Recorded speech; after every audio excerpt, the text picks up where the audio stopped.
কিভাবে পুরনো জিনিস দিয়ে নতুন কিছু করে নেওয়া যায় এই চেষ্টাই আমার। হ্যালো বন্ধুরা, কেমন আছো তোমরা সবাই? আশা করি প্রতিদিনের মতো তোমরা খুব ভালো আছো। আজকে আবার আমি একটা নতুন ভিডিও নিয়ে চলে এসেছি। আশা করব আজকে ভিডিওটা ভালো লাগবে। এখানে দেখো আমি একটা অনেক পুরনো শাড়ি নিয়ে নিয়েছি। দেখতে কিন্তু কালারটা খুব সুন্দর, কিন্তু অনেক পুরনো হয়ে গেছে, মাঝের থেকে ফেটেও গেছে। তো এটা কাউকে দেবারও যোগ্য না। তো আজকে আমি এটা রিউজ করব একটুখানি অংশ নিয়ে। তো দেখো আমি যেখানটায় আঁচলের অংশটা ছিল ওখান থেকে আমি নিয়ে নিচ্ছি, আর একটা পুরনো ক্যারি ব্যাগ নিয়েছি। আমি তোমাদের সাথে প্রতিদিনই চেষ্টা করি যে পুরনো জিনিসপত্র কি করে রিউজ করা যায়। তো দেখো ক্যারি ব্যাগ, এরকম ক্যারি ব্যাগ আমাদের প্রত্যেকের ঘরে থাকে। আর তোমরা এই যে মেজারমেন্টটা দিচ্ছি তোমরা তোমাদের হিসাবে নিতে পারো। আর ক্যারি ব্যাগটা কতটা বড় তোমরা দেখতেই পাচ্ছ। আসলে আমি কোনো মেজারমেন্ট তেমন নিচ্ছি না, শুধুমাত্র ক্যারি ব্যাগটা দুপাশে কাট করে এইভাবে খুলে নিলাম। এরপরে দেখো আমার কতটা কাপড় লাগছে এই মেজারমেন্টে নিয়ে নেবো। আর এই যে পাড়ের অংশটা দেখছো এটা আমি কেটে বাদ দিয়ে দিলাম। তো এবারে তোমরা বুঝতে পারলে আমার কতটা লাগবে। এরপরে একটা ফোম শিট নিয়ে নিচ্ছি। যদি তোমাদের কাছে ফোম শিট থাকে নাও, নাহলে পরে আটা ব্যাগ, চালের ব্যাগ নিতে পারো বা নাও নিতে পারো। ফোম শিটটা দিলে এর লুক কিন্তু খুব সুন্দর আসবে। এরপরে দেখো আমার পুরোটা কাটা হয়ে গেল। এরপরে আমি এগুলোকে জয়েন্ট করে নিলাম। তো কত বড় পিস হলো তোমরা দেখতে পেলে। আর উপরের পার্টটাও আমি এইভাবে কাপড় জয়েন্ট করে এটাকে সম্পূর্ণ এরকম করে নিলাম। তো আশা করি বুঝতে পারলে। আর মাঝখান থেকেও আমি যে লাইনগুলো গেছে সেখানেও সেলাই করে নিয়েছি। এরপরে কিছুটা অংশ দেখো ফোম শিটে নিয়ে নিয়েছি, আর এরকম করে দুটো পিস কাট করে নিয়েছি। এরপরে এই দুটো পিসকে আমি হ্যান্ডেল বানাবো বলে এইভাবে দেখো মেশিনে নিয়ে চলে এলাম, আর দিয়ে দেখো এইভাবে আমি মুড়ে নিচ্ছি। তো দেখো আরেকটা কথা বলে দিই, মেশিন তোমরা ইউজ করতে পারো বা হাতেও করতে পারো। আর তোমাদের কাছে যে রকমের মেশিন আছে সেটা দিয়েই কিন্তু করে নিতে পারো। এরপরে দেখো আমি এটাকে পুরো রেডি করে নিলাম। তো একটা রেক্ট্যাঙ্গেল পিস এসে গেল।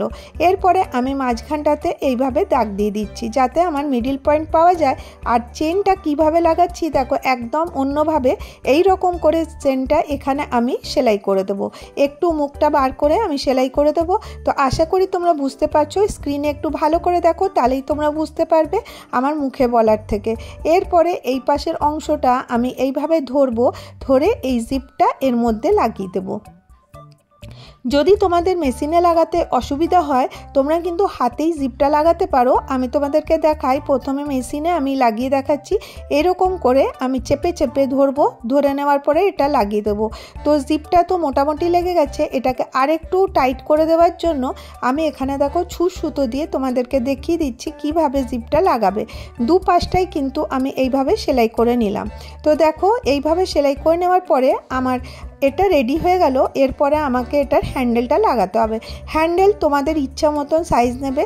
এই দিক থেকে 2-2.5 ইঞ্চি ছেড়ে দুপাশে দেখো এইভাবে আমি হ্যান্ডেলটা ফিক্স করে দিলাম। এর মেজারমেন্টটা তোমরা নিজের হিসাব মতো নেবে, কতটা দূরে তোমরা লাগাতে চাও সেই হিসাবে লাগাবে। এরপরে দেখো পার্টটা যে আমি খুলে রেখেছিলাম সেই পার্টটা আমি এখানটাতে অ্যাটাচ করে দেবো। কারণ পার্টটা দিলে পরে দেখতে বেশ ভালো লাগবে, সেই জন্য আমি পার্টটা এখানে অ্যাটাচ করে দেবো। তো দেখো এইভাবে পার্টটা আমি মেশিনে সেলাই করে দিচ্ছি। এখনও ব্যাগটা কিন্তু খোলাই রয়েছে, জাস্ট খালি রেক্ট্যাঙ্গেল পিসের মধ্যে আমি খালি এইগুলোকে অ্যাটাচ করে দিচ্ছি।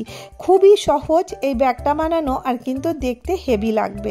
তো তোমাদের কাছে কাউকে যদি গিফট করতে চাও তাহলেও কিন্তু এইভাবে বানিয়ে নিতে পারো। তো এই দেখো আমার এটা অ্যাটাচ হয়ে গেল। এরপরে আমি এর সাইডগুলো সেলাই করে নেব। আর এই দেখো এরপরে সেলাই করে নিয়ে চলে এসেছি। এখানে 2x2 ইঞ্চের আমি একটা বক্স বানিয়ে নিচ্ছি। দুপাশেই কিন্তু 2x2 ইঞ্চের বক্স বানিয়ে নিয়েছি। দিয়ে এটাকে এইভাবে কেটে দিচ্ছি। দিয়ে এরপরে তিরছাভাবে এরকম করে ধরে এরকম করে মুখটা খুলে দুটো কাপড়ই যেন ভালো করে অ্যাটাচ হয় এইভাবে আমি এটাকে সেলাই করে দেবো।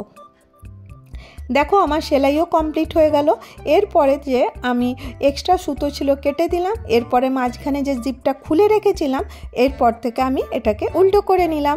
তো দেখো কত ইজিলি তোমরা একটা সুন্দর ব্যাগ কিন্তু বানিয়ে নিতে পারবে। এর মধ্যে তোমরা কোথাও বাইরে গেলে ছোটো মতো কাগজপত্র বা মেকআপের জিনিস এগুলো নিয়েই যেতে পারো।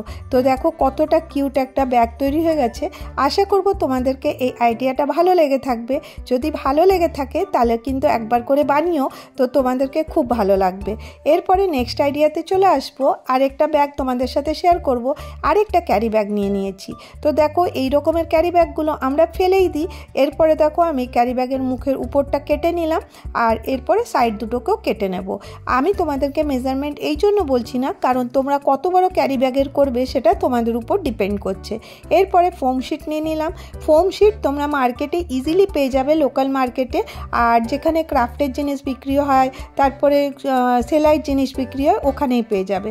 এরপরে দেখো ফোম শিটের সাথে আমি এই ক্যারি ব্যাগটা অ্যাটাচ করে নিলাম। শুধুমাত্র 4-5টাকে এরকম করে সেলাই করে অ্যাটাচ করে নিলাম। এখানে আমি লাইনিংয়ের জন্য একটা পুরনো কাপড় আমার কাছে ছিল, সেটাও সেম সাইজের কেটে এর মধ্যে জয়েন্ট করে নিলাম। তো দেখো ক্যারি ব্যাগ আর একটা ফোম শিট আর একটা কাপড়, এই তিনটে আমার এখানে অ্যাটাচ করা হয়ে গেছে। এরপরে আমার কাছে দেখো দুটো ছোট্ট ছোট্ট কাপড়ের টুকরো ছিল। এরকমের কাপড়ের টুকরো দেখো আমাদের অনেকের কাছে থাকে, কোনো কোনো কাজে আমরা আনি, সেই কাপড়ের টুকরো বেঁচে যায়, তো আমরা ওগুলোকে ইউজলেস ভাবি। তো ওটা দিয়ে আজকে আমি তোমাদের সাথে শেয়ার করছি সুন্দর একটা পাউচ বানানো। তো দেখো আমি এটাকে এবারে উপর থেকে এটাকে অ্যাটাচ করব। আর এর নিচেরগুলো তো তোমরা খুব সিম্পলভাবে অ্যাটাচ করে নেবে। এর উপরেরটা আমি এইভাবে রাখলাম, রেখে আমি এটাকে অ্যাটাচ করে নিচ্ছি। তো এর 4-5টা আমি সুন্দর করে সেলাই করে দেবো। এইভাবে দেখো 4-5টা সেলাই করে দেওয়ার পরে আমি এটার মধ্যে একটু ডিজাইন বানাবো। কিভাবে ডিজাইন বানাবো? কিছুই না, আমি এটাকে এবারে বরফির মতন করে সেলাই করব। একবার এই পাশ থেকে নেব, আবার এটা এই পাশ থেকে। কিভাবে করছি তোমরা স্ক্রিনে দেখলেই বুঝতে পারবে, আমার বলার থেকে ভালো। তো দেখো খুব সহজেই কিন্তু এটা হয়ে যাবে। আর এটা করতে গেলে কিন্তু মেশিনই দরকার হবে, কারণ হাতে করতে অনেকটা সময় লাগবে। আর দেখো আমি এই জন্য ফোম শিট ইউজ করছি, যাতে বাজারের মতন লুক কিন্তু চলে আসে। তো দেখো এইভাবে আমি সুন্দর করে ফোম শিটটা যাতে এর মধ্যে বসে যায়, এরকম করে আমি দেখো ডিজাইনটা করে নিলাম। তোমরা তোমাদের ইচ্ছা মতন ছোট বড় বক্স কিন্তু এর মধ্যে বানাতেই পারো। তো দেখো জাস্ট খালি দুটো রেডি করলাম। আর এবারে আমি এই সেম কালারের জিপ নিয়ে নিয়েছি। জিপ লাগানো খুবই সহজ। এইভাবে আমি ধরবো, ধরে আমি জিপটাকে এর মধ্যে লাগিয়ে আবার উল্টো করে টপ সেলাই দিয়ে দেবো। আগে চলো এর উপরে সেলাইটা করে নিই।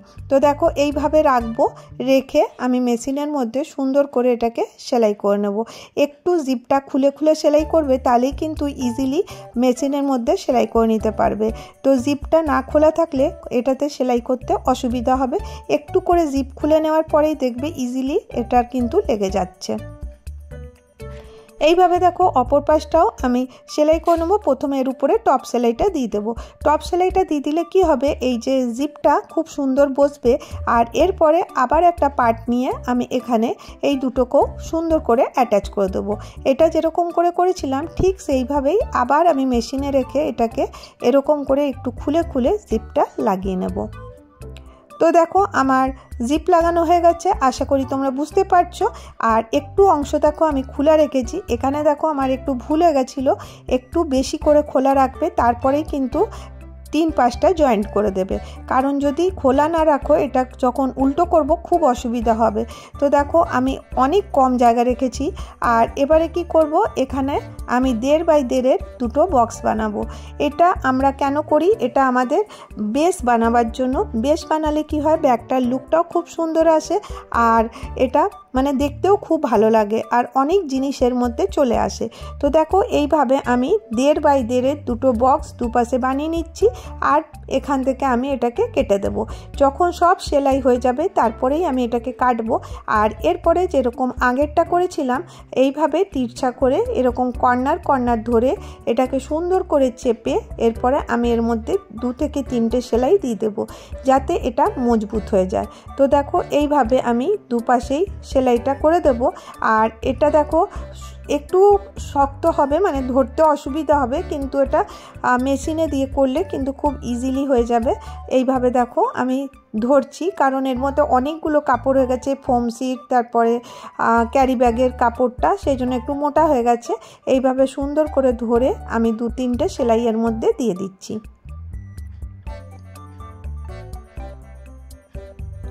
এইভাবে দেখো আমার সেলাই করা হয়ে গেল। এই যে জিপটা মাঝখানে একটু খোলা রেখেছিলাম, এখান থেকে ব্যাগটাকে সোজা করে নেব। তো দেখো এই জিপটার থেকে করছি, একটু টাইট হয়ে গেছে। তোমরা যদি জিপটা একটু বড় খোলা রাখো তাহলে পারে এই ব্যাগটা সোজা করতে খুব সুবিধা হবে। তো আমার ব্যাগটা সোজা হয়ে গেল পাউচটা। এরপরে দেখো সেলাই করার পরে দেখো জিপটাও সুন্দর করে লেগে গেল আর বেসটাও রেডি হয়ে গেছে। কিন্তু এটা দেখো বাইরে থেকে ভালো লাগছে না, সেই জন্য এটাকে এইভাবে আমি ধরবো, ধরে এখানে আমি হেম সেলাই করে নেব। সুতো দিয়ে দেখো আস্তে আস্তে করে এরকম করে ধরবো, এটাকে চেপে চেপে এটার মধ্যে সেলাই দিয়ে দেবো।